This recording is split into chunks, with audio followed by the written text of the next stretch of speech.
사도행전은 매 장마다 격주로 강의하게 되고, 출애굽기는 생명의 상 진도에 따라서 중간중간 몇 번을 강의하게 됩니다. 모세가 일반적인 하나님의 도구로 쓰임받았던 다른 사람들과 다른 점을 저는 네 단어로 설명을 했습니다. 임재라는 단어와 소명이란 단어와 파송이란 단어와 사명이란 단어, 이게 모세의 다른 점이다, 차이점이다 말씀을 드렸고, 그런 하나님의 보내심을 받고 순종하는 그름에 지난 시간에는 뜻밖의 하나님의 사자가 모세를 죽이려고 하는 위기를 만나게 됩니다. 그 위기를 통해서 하나님은 모세가 놓쳤던 이스라엘 예루살렘 거민들, 그들의 기본기가 되는 할례를 다시 기본기를 쌓도록 하시고, 그리고 이제 이스라엘 백성들이 많은 과정을 거쳐서 10가지 재앙을 지나면서 드디어 엑스도스, 출애굽하는 그런 감격을 맛보게 됩니다. 탈출이란 뜻입니다. 430년 종살이하던 애굽에서 아웃 오브, 안에서 밖으로 나온다는 그런 의미입니다.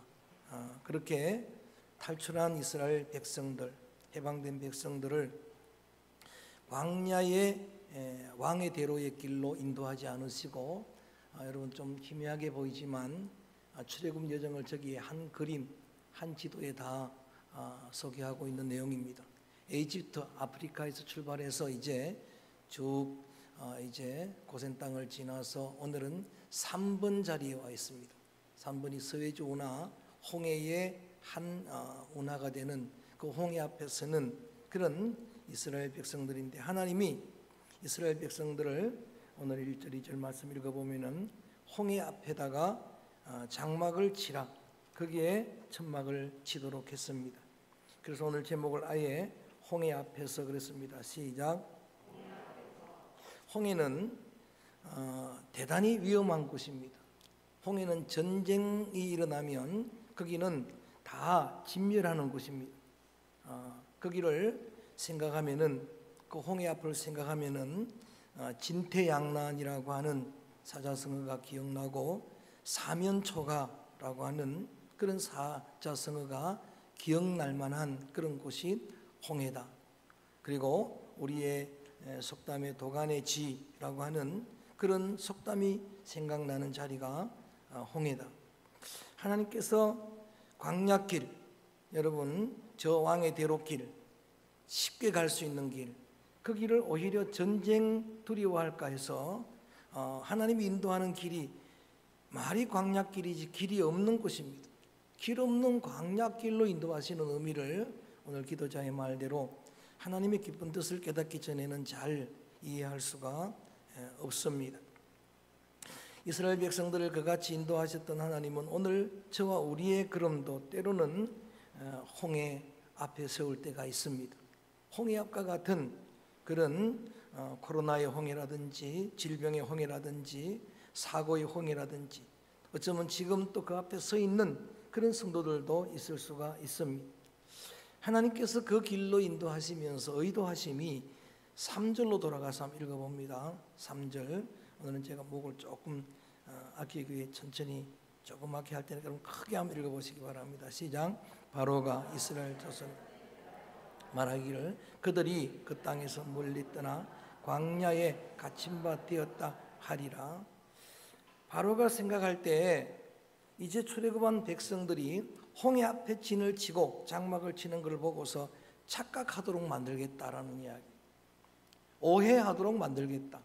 아예 도간에 던지구나, 이제 그들은 사면초가의 상황이구나라고 착각하도록 만들겠다라고 하는 게 하나님의 의도였습니다. 인간과의 관계에서 정말 힘든 게 여러분 착각, 오해 아닙니까? 이게 카트라인도 없잖아요. 그러한 착각을 하도록 하는 일조차도 우리 계속 말씀을 읽어가다 보면은 4절에는 이것도 하나님은 선용하시겠다, 이 일을 통해서라도 하나님은 하나님의 영광을 드러내고 하나님 그분이 야훼가 되심을 애굽 사람들로 또 이스라엘 백성들로 알게 하리라라고 그런 의도를 말씀해 주십니다. 저는 여러분 어떤 홍해 앞에 여러분을 세우더라도 하나님의 선한 경륜을 여러분 조금 더 의심하지 않게 되기를 주의 이름으로 권면합니다. 하나님의 합력하여 선을 이루시는 선한 경륜, 에스라를 도왔던 그 선한 도우심의 손길은 저와 여러분을 돕는 손길이 될 줄로 믿습니다. 어떤 홍해의 위기를 만나도 그 위기를 기회로 전환하시는 분이 하나님이십니다. 대반전의 기회로 역전시키시는 분이 하나님입니다. 자, 그렇게 해서 이 바로의 마음을 완악하게 하고 또 바로로 하여금 착각하도록 이제는 도간에 든 지다라고 착각하도록 하고 나니까 5절에 어떤 역사가 일어나는가 5절 말씀 읽어봅니다. 시작. 그 백성이 도망한 그의 신하들이 그 백성에 대하여 마음이 변하여 이르되 우리가 어찌 이같이 하여 이스라엘을 우리를 섬김에서 놓아보냈는고 하고 마음이 변하여라고 하는 게 여러분 중요합니다. 변심했더라. 그렇게 이스라엘을 출애굽을 하도록 자신들이 허락해놓고 재촉해놓고는 이제 와서는 도간에 든 진대 오해를 하고 나니까 마음이 변했습니다. 여러분 야곱의 삼촌 외삼촌이 10번 마음이 변하잖아요. 마음이 변심하고 10번 약속을 깨어버렸던 것처럼 바로도 10번이나 마음이 변하는 거예요. 열재앙은 그렇게 그 마음이 강팍해서 10번 변심한 이야기, 마음이 변하는 이야기. 여러분 우리의 신앙도 사랑도 충성도 정말 진정한 믿음은 진정한 충성은 일편단심입니다. 변하지 않는 마음이 이 몸이 죽고 죽고 100번 고쳐주고 백골이 진토되어 넋이라도 있고 없고 임양한 일편단심이야 변할 줄 있으랴. 이 몸이 죽어가서 무엇이 될꼬 하니 복리산 제일봉에 낙락장성되었다가 백설이 만금곤할 때 독야 청청하리라. 이게 충신들의 시잖아요. 충성, 사랑, 믿음도 다 그러한데 그런데 이 불신앙에 바로의 마음은 변심하는 거예요. 조석변하는 겁니다. 그때마다 자기 장남이 죽는 재앙을 받고도 마음이 변심해 버렸어요. 그래서 후회를 하게 되는 거예요. 내가 왜 그 이스라엘 그 훌륭한 인적 자산을 그 노동 자산을 내어보냈던가라고 왜 후회를 하게 됐을까요? 근본 뿌리는 욕심입니다. 욕심이 모든 것의 뿌리가 되는 거예요. 그래서 아예 계명에서는 욕심내지 말라 탐내지 말라라는 말씀이 있고 아간이 왜 하나님의 심판을 받습니까? 왜 돌무덤에 갇히게 됩니까? 옷 2벌과 금덩어리 하나 욕심내다. 왜 여러분 게하시가 그렇게 문둥병으로 저주를 받습니까? 자손 대대로 그 욕심 때문에. 왜 사울이 진멸합니까? 아말렉 진멸하라고 하는 명령을 욕심 때문에 아까워서 남겼다가 진멸당하는 거예요. 그래서 성경 야고보 1장 15절은 욕심이 뭐한 적? 잉태한 적. 생명력이 있어서 잉태한다는 이야기. 그게 점점 여러분 죄를 낳고 사망에까지 이르게 되는 그 모든 뿌리가 욕심이라고. 골로새서 3장 5절은 아예 이렇게 말하면 따라합니다. 탐심이 우상숭배라. 그 욕심이 우상숭배라. 욕심 때문에 후회를 하게 되는 거예요. 우리가 그 아까운 인적 자산을 그 노동 자산을 이렇게 잃게 되었구나. 그것도 원인이 되지만 8절에 보면은 또 한 가지 직접적인 원인을 이렇게 소개합니다. 8절 말씀도 읽어봅니다. 시작. 여호와께서 애굽 바로의 마음을 완악하게 하셨으므로 그가 이스라엘 자손의 뒤를 따르니 이스라엘 자손이 담대히 나갔습니다. 이스라엘 백성들이 해방할 때 여러분 출애굽을 할 때 그냥 몰래 그렇게 숨어서 나간 게 아니고 기죽어 나간 게 아니고 어떻게 나갔다가 담대히 나갔다. 그게 기분 나쁜 거예요. 바로가 볼 때는. 여러분 이스라엘 백성들은 애굽을 출애굽할 때 나갈 때 오히려 이웃 사람들한테 소문을 내는 거예요. 우리가 나간다. 그러고 애굽 사람들한테 돈을 걷어가는 거예요. 할렐루야. 언금을 다 걷어가는 겁니다. 당당하게 나가는 거예요. 로마 시대 때 초대 그리스도인들 성도들은 순교의 자리에서 담대했습니다. 콜로세움 운영 경기장에서 사자의 밥이 되는데도 그들은 찬송을 부릅니다. 그랬더니 그들을 비박하던 네로 황제가 미쳐버리는 거예요. 여러분, 원수로 미쳐버리게 만드는 거예요. 사탄으로 미쳐버리게 만드는 거예요. 이게 여러분이 갖는 담대함이에요. 우리가 갖는 영적인 용기. 그들은 찬송을 부르며 나가는 거예요. 그래서 욕심 때문에도 그랬지만 그 모습을 볼 수가 없는 거예요. 담대하게 나가는 그 모습을 볼 수 없어서 많은 병거들 또 마병 그의 병사들을 동원해가지고 이제 추적하는 거예요. 아까 그림 봤던 것처럼 홍해 앞에 진을 치고 있는데 뒤에서 따라오는 거예요. 자, 그렇게 따라오는 그 애굽의 군사들을 본 이스라엘 백성들은 반응이 어떤가? 10절 말씀 읽어봅니다. 이스라엘 백성들의 반응이 위기 앞에서 우리의 반응하고 비슷해요. 10절 말씀 시작. 바로가 가까이 올 때 자손이 눈을 들어본즉 애굽 사람들이 자기들 위에 이른지라 이스라엘 자손이 심히 두려워하여 여호와께 부르짖음. 두 가지 반응입니다. 첫째는 심히 두려워했다. 아주 크게 두려워했다라고 하는 이야기고, 하나는 부르짖는데 이 부르짖음은 기도했다는 이야기가 아닙니다. 여러분, 보편적으로 홍해 앞에 설 때에 제일 먼저 어떤 상황보다도 더 위험한 게 내적인 두려움이에요. 두려움이 찾아옵니다. 지금 코로나보다 더 무서운 게 여러분 두려움이에요. 이것 때문에 공포에 사로잡혀 있는 거예요. 그래서 무엇이 두려워하는, 여러분, 욕심도 쓴뿌리지만 우리의 내면의 두려움도 지독한 쓴뿌리입니다. 장애물이 되는 겁니다. 그 다음에 부르짖는데 그 부르짖는 거는 여러분 원망하는 거예요. 너는 내게 부르짖어라. 기도하는 게 아니에요. 11절 말씀 원망의 내용을 한번 들어볼까요? 이스라엘 백성들이 홍해 앞에서 한 일입니다. 11절 시작. 애굽에 매장지가 없어서 당신이 우리를 이끌어내어 이 광야에서 죽게 하느냐? 어찌하여 당신이 우리를 애굽에서 이끌어내어 우리에게 이같이 하느냐? 그들의 부르짖는 건 원망이었어요. 이게 이스라엘 백성들의 은사가 됩니다. 주특기가 돼요. 조금만 어려우면 하나님을 원망하고, 그동안에 그런 큰 기적들을 다 체험한 자들인데도 불구하고 고센 땅을 하나님께서 어떻게 보존하신 것을 다 경험한 그들이 이제 오늘 눈앞에 보이는 위기 앞에서 원망하는 것, 크게 두려워하는 것. 그 원망하는 내용이 12절에 이렇게 이어집니다. 12절까지 보세요. 극단적인 생각까지 하는 거예요. 12절 시작. 당신에게 이런 말이 이것이 아니냐? 이러기를 우리를 내버려 두라. 우리가 애굽 사람을 섬기는 것이라 하지 아니하더냐? 애굽 사람을 섬기는 것이 광야에서 죽는 것보다, 아직 전쟁을 한 것도 아니에요. 아직은 싸워본 것도 없어요. 그런데 앞에는 홍해가 가리고 있고 뒤에는 병사들이 따라오니까 진퇴양난의 위기, 사면초가의 위기에서 그들은 최악의 상황을 상상하는 겁니다. 최악의 부정적인 생각을 하는 거예요. 인간에게 최악이 뭡니까? 죽는 일 아닙니까? 이스라엘 백성들은 잘만 급히다면 죽는다 그래요. 죽겠다. 사실 우리들이 가장 많이 하는 말 아닙니까?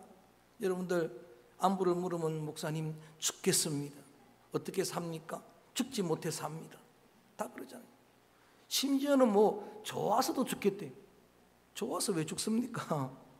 근데 여러분 아셔야 돼요. 아직 죽은 게 아니에요.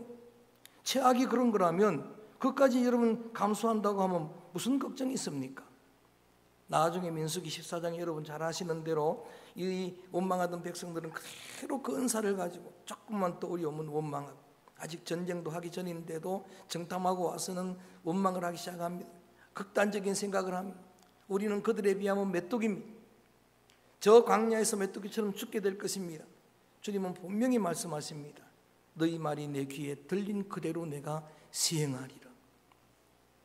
죽겠습니다. 차라리 애굽 사람들을 섬기는 게 더 나을 것입니다. 왜? 극단적인 생각을 하니까. 이것보다는 선택의 기로에서 뭘 선택하고 난 다음에 선택하지 못한 길을 그리워하는 건 신앙이 아니에요. 그건 불신앙입니다. 여러분들 고등학교 때 학교 시절 여러분 길이라고 하는 시를 공부한 적이 있을 것입니다. 숲속에 두 개의 길이 있었습니다. 그런데 우리는 한 개의 길밖에 걸을 수 없잖아요.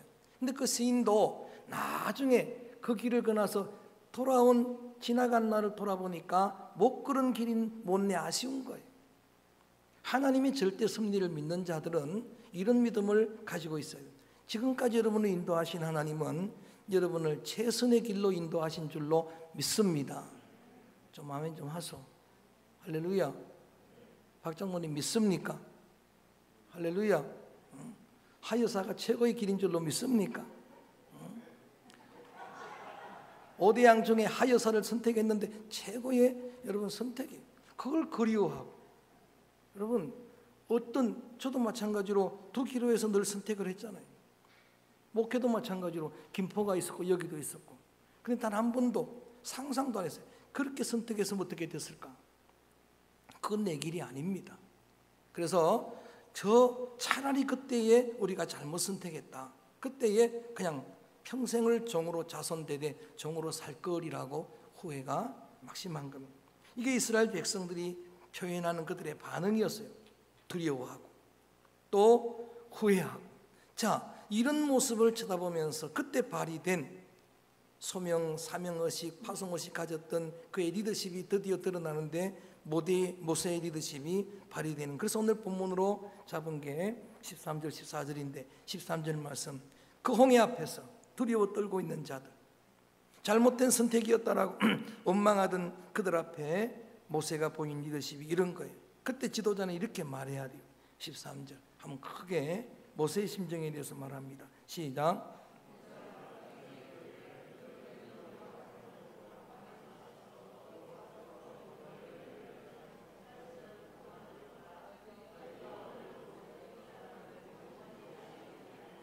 할렐루야. 세 가지 명령이 나와요. 오늘 지도자들 여러분들이 해야 될 이야기. 지금 코로나 앞에 두려워 떨고 있고 또 원망하는 그런 우리 지체들을 향해서 해야 될 게 세 가지 권면의 명령입니다. 첫째는 따라합니다. 두려워하지 말라. 할렐루야. 두려움이 선뿌리다 이거예요. 두려움에 함몰되고 침몰되고 만다는 그런 이야기. 상황보다도 더 무서운 게 두려움의 선뿌리인데 다 두려워하기 때문에 너나 없이 두려워하기 때문에 성경은 가장 많은 권면이 두려워하지 말라요. 아브라함아 두려워하지 말라.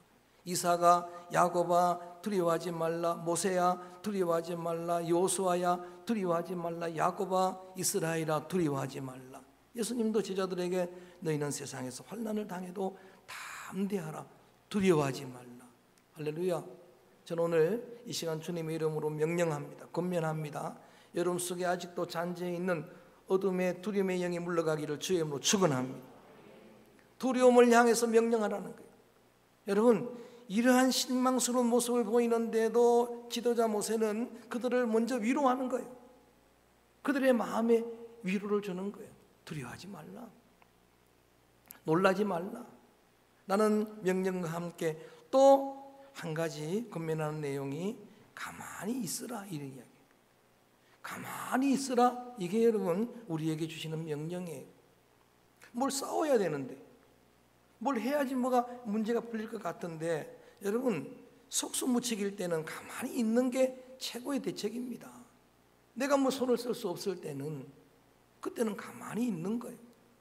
어떤 사람은 가만히 있었으면 좋겠어. 가만히 있었으면 그냥 좋겠어요. 그런 때가 있어요. 어떤 것도 할 수 없을 때에 가만히 있는데 여러분 잠자고 있으라 눈 감고 있으라 그렇게 아니고 세 번째 명령이 주의 구원을 보라라는 거예요. 가만히 있되 시선은 어디에? 주님에게 고정하라. 시선이 중요한 겁니다. 홍해 앞에 섰다고 생각될 때는 시선이 중요한 거예요. 시선이란 찬양을 여러분들이 좋아하지만 여러분 베드로가 그렇게 주님만 바라볼 때 파도도 다 밟고 지나갔어요. 그러다가 갑자기 주변의 환경이 보이고 상황이 보이고 파도가 보이니까 파도에 음몰되고 말았습니다. 정말 믿음의 눈을 열고 주만 바라볼 때에 여러분의 신음소리 하나까지도 응답하시는 하나님의 역사가 있을 줄로 믿습니다. 가만히 서 있어되 주를 바라보라라고 말씀을 하시고 그러면 약속하는 건 한 가지입니다. 네 눈앞에 보이는 애국 사람들을 영원히 다시 보지 않을 것이라. 이게 얼마나 확실한 표징입니까? 이게 얼마나 확실한 징조입니까? 싸움하기 전에 이미 주님은 승리를 약속하시는 겁니다. 승리가 보장된 싸움이라고 말씀을 하시는 거예요. 그러면서 여러분 이렇게 14절 오늘 계속 본문 말씀 이어갑니다. 이런 믿음을 가지라는 것이 너희 여호와께서 너희를 위하여 싸우시리니 너희는 가만히 있을지니라. 할렐루야. 하나님이 싸우심을 믿는다면 그럴 수가 있다라고 하는 거예요. 방주 아님을 믿는다면 풍랑이 와도 걱정할 게 없다라고. 여러분이 하나님의 전신갑주 아님을 확신한다면 두려워하지 마시길 바랍니다. 할렐루야. 여러분 전신갑주로 다 무장했으면요 전쟁도 두려운 게 아니에요. 정말 완벽하게. 그래서 어떤 사람은 안 죽는다면 전쟁이 제일 재미있다 그래요. 서바이벌 게임 하잖아요. 그래서 전쟁놀이. 지금 이스라엘과 팔레스타인 전쟁이 지금 목전에 있어요. 오늘 아침에 뉴스를 잠깐 보고 왔는데 거의 전면전 들어가기 직전이 민간인이 있고 외국인들이 살고 있는 팔레스타인 아파트를 폭격을 해가지고 처참한 형국을 만들었으니까 이제 팔레스타인 그 전쟁은 여러분 아시는 것처럼 사울왕 때부터 블레셋이 팔레스타인이에요. 다윗과 골리앗 싸울 때 그 블레셋이 지금까지 팔레스타인이에요. 나중에 가나안 정복하는 이야기를 지금 나누고 있는데 가나안 정복할 때 그들이 살고 있는 땅을 쫓아냈잖아요. 쫓아내는 근거가 한 가지예요. 이 땅은 너희 땅이 아니다. 우리 하나님이 우리에게 주신 땅이라고 빼앗았잖아요. 그게 억울해가지고 지금까지 팔레스타인은 아기를 낳으면 남자를 낳기를 원해요. 그 남자를 낳아서 낳을 효도하고 그게 아니에요. 전사로 키워갖고 이스라엘을 죽여버리자 이거예요. 교도소에 남편이 가 있는데 아이가 태어나는 거예요. 알고 봤더니 그 정자를 빼내와가지고 아기를 낳는 거예요. 그래서 그 소감을 물었더니 남자를 낳아가지고 사내 아이를 전사. 이게 지금까지 이어지는 팔레스타인 전쟁이에요. 여러분 이러한 그런 전쟁 속에서도 하나님이 우리를 보호하시면 어떤 위기 속에서도 하나님의 전신갑주가 하나님의 불성각이 나를 두르고 있다고는 믿음이 생기면 그때 두려워하지 마시기를 축원합니다. 안전할 줄로 믿습니다. 저는 이렇게 여러분에게 선포하고 싶어요. 말씀드리고 싶어요. 지금까지 큰 위경을 만나왔어요. 여러분의 홍해가 너무나 많았습니다. 근데 그때마다 하나님이 여러분 눈동자처럼 지켜주신 줄로 믿습니다. 지금도 지키고 계심을 믿습니다. 앞으로도 그럴 것입니다. 그 믿음 가지고 여러분 하나님이 대신 싸울 것이니까 그 믿음 가지고 믿음으로 그렇게 대처하고 반응하라는 이야기. 자 이제 여러분 아무 하는 거 없이 두려움 물려내고 그 다음에 주님만 바라보고 주님의 여러분 그 역사만 그의 싸우는 역사만 바라보고 있으라고 했으니까 이제 내가 할 일은 없다라고 생각하면 안 돼요. 지난주에도 제가 행동하는 믿음 거기에 도전들을 많이 받았더라고요. 미국 사람도 도전을 받고 한국 사람들도 도전을 받아갖고 피드백을 보내오던데 그 이야기가 오늘 또 나오는 거예요. 여러분 오늘 이렇게 가만히 주님이 하시는 역사를 주목해 보되 귀는 어디에 기울이느냐. 주님이 지금 내가 할 수 있는 일을 어떻게 명령하시는가 그것만 주목하면 됩니다. 할 수 없는 걸 시키는 게 아니에요. 할 수 있는 그거를 행동하도록 하는 거예요. 자 자막 없지만 15절 같이 읽어볼까요? 백성들이 하는 일 이거 하나만 하면 된다는 얘기. 하나님이 명령하시는 거니까 시작. 여호와께서 모세에게 이르시되 너는 어찌하여 내게 이스라엘 자손에게 명령하여 앞으로 나아가게. 이거는 할 수 있잖아요. 다른 건 못해도 앞으로 나가는 건 할 수 있잖아요. 저를 보세요. 그건 할 수 있잖아요. 그죠? 앞으로 나가는 행동 그거는 이제 백성들이 해야 할. 그리고 모세 지도자 너도 네가 할 일이 있다. 지도자가 해야 될 일을 한 가지를 하면 되는 거예요. 모든 걸 하나님이 싸우시지만 하시지만 우리의 몫이 있습니다. 16절 말씀 이렇게 말씀하십니다. 시작. 지팡이를 들고 손을 바다 위로 내밀어 그것이 갈라지게 하라. 이스라엘 마른 땅으로 행하리라. 아멘. 얼마나 놀라운 약속입니까? 네가 할 수 있는 일은 한 가지. 네 손에 잡고 있는 게 뭐냐? 뭐가 있습니까? 지팡이 있습니다. 그거를 내미는 일만 하면 되는 거예요. 여러분 우리가 해야 될 일이 이런 때 그 작은 것 하나가 있습니다. 작은 행동하는 믿음이 있어요. 그거를 여러분 하지 않고는 하나님의 기적을 맛볼 수는 없습니다. 지난 시간에도 베드로가 그 앉아있는 자를 향해 손을 내밀어 그 오른손을 붙들어 일으킬 때 이건 할 수 있잖아요. 그때에 기적이 나타났습니다. 할렐루야. 기적은 하나님의 목, 행동은 나의 목, 내가 할 일이 있다는 이야기. 여러분, 어떤 분이 정말 1년 내내 이렇게 기도하라는 이야기는 아니에요. 착각하고 오해하지 마시길 바랍니다. 오해가 너무 많으니까 조심하는 거예요. 복권에 당선되도록 기도를 합니다. 1년 내내 기도합니다. 1년 내내 기도하고 2년 내내 기도하는데 아직도 한 장도 복권을 안 샀대요. 여러분, 사는 거는 내가 해야 되잖아요. 그거는 내 몫이잖아요.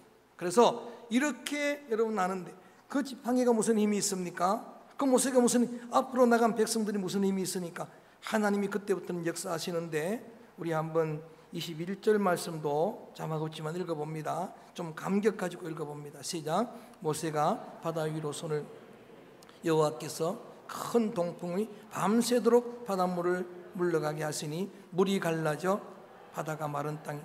저는 이걸 상상해 봤어요. 여러분, 오늘 홍해 앞에 선 여러분이 이거를 상상해 보면 얼마나 큰 감동적인 이야기인가. 여러분을 막고 있는 진퇴양난의 위기로 몰아가고 있는 그 장애물들이 주님이 역사하시면 열릴 것입니다. 할렐루야. 여러분, 지팡이의 힘이 아니에요. 그 지팡이가 했다 하더라도 성경은 계속 모세가 순종할 때부터 그 지팡이는 모세의 지팡이가 아니 따라합니다. 여호와의 지팡이라. 할렐루야. 하나님이 하신 줄로 믿습니다. 하나님의 강한 바람이 하신 줄로 믿습니다. 여러분, 밤새 동풍이 성령 역사할 때 바람 같은 성령을 했는데 성령님이 그때도 역사하신 거예요. 그 홍해를 갈라놓은 거예요. 그래서 우리 눈에는 홍해지만 하나님이 역사하시니까 그 밑에 길이 있는 거예요. 그 밑바닥에 육지 같은 길이 있는 거예요. 믿음의 눈을 열고 바닷속에 주님 예비한 길을 보게 되기를 축원합니다. 그 길이 있는 거예요. 그 길로 걸어가는 감격 한번 생각해 보세요. 홍해를 건너는 그런 감격적인 이야기까지를 오늘 사실을 다 나누려고 했는데, 여러분 그 내 뒷이야기는 우리 말씀을 통해서 확인하기를 바랍니다. 홍해를 결국 건너고 나니까 맨 마지막 절만 읽어볼까요? 31절 가서 보면 그 제사, 이런 거 이스라엘 백성이 그런 거예요. 그 제사, 하나님을 경외하는 거예요. 31절 시작. 이스라엘이 여호와께서 애굽 사람들에게 행하신 그 큰 능력을 보았으므로 백성이 여호와를 경외하며 여호와와 그의 종 모세를 믿었더라. 원망하던 백성들이 드디어 하나님을 경외하게 됐더라.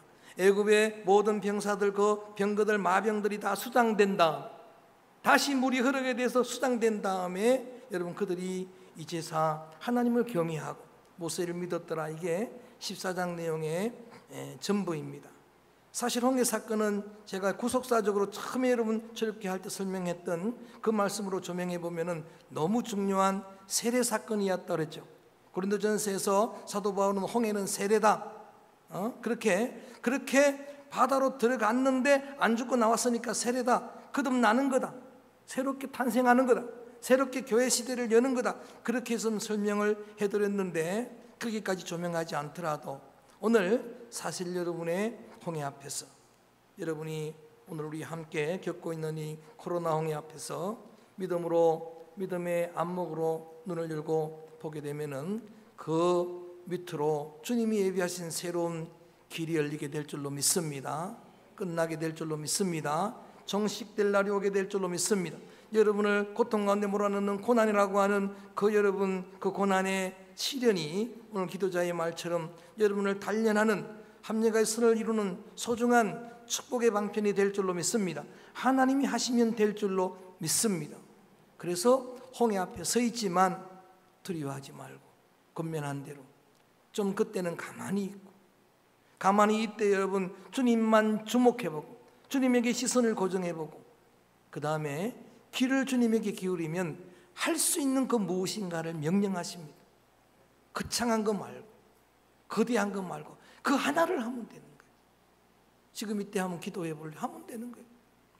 이때 한번 이거 순종해 볼래? 이게 작은 지체 한번 섬겨 볼래? 여러분 그때 주님이 주시는 거, 지팡이 내미는 건 누가 못합니까? 그건 하죠. 앞으로 나가는 건 누가 못합니까? 그거 하기를 원하고 계십니다. 그럴 때 여러분 홍해 어떻게 건넜습니까? 헤엄쳐 건넜습니까? 여러분 다리 놓고 건넜습니까? 날아서 건너갔습니까? 주일학교 때 불렀던 노래요. 홍해 어떻게 건넜나? 헤엄쳐 아니, 날아서 아니, 배 타고 아니, 다리 놓고 아니. 주 하나님의 크고 강한 급한 바람으로 홍해가 길을 열고 그들은 건넜네. 할렐루야. 그런 기적이 여러분 우리의 기적, 모세의 하나님이나 이스라엘 하나님이나 지금 나의 하나님이나 동일하신 하나님, 그 하나님은 창조의 하나님, 그 하나님은 기적의 하나님. 그래서 오늘 홍해 앞에서 우리는 이 찬양을 드리려고 합니다. 너희는 가만히 있어, 하나님이 하시는 역사를 보라. 이 찬양을 간절한 마음으로 뜨겁게 찬양하도록 하겠습니다. 여러분의 홍해 앞에서 찬양합니다.